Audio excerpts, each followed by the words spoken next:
King of the ஸ்கைன்னு அழைக்கப்படக்கூடிய இந்த கழுகுகள் ஒட்டுமொத்த பறவைகளுக்குமே ராஜாவா இருக்கு.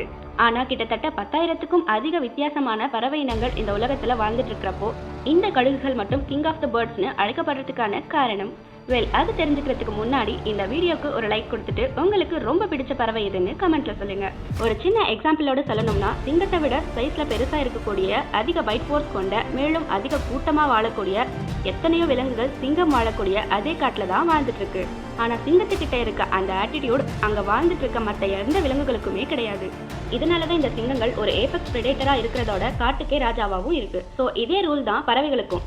கழுகுகளை விட என்னதான் ஸ்பீடா பறக்கக்கூடிய மிகப்பெரிய பறவைகள் இருந்தாலும் ஒட்டுமொத்த பறவைகளுக்குமே ஒரு ஏபெக்ஸ் பிரெடேட்டரா இருக்கிறது கிங் ஆஃப் த ஸ்கைன்னு அழைக்கப்படக்கூடிய இந்த கழுகுகள் தான்.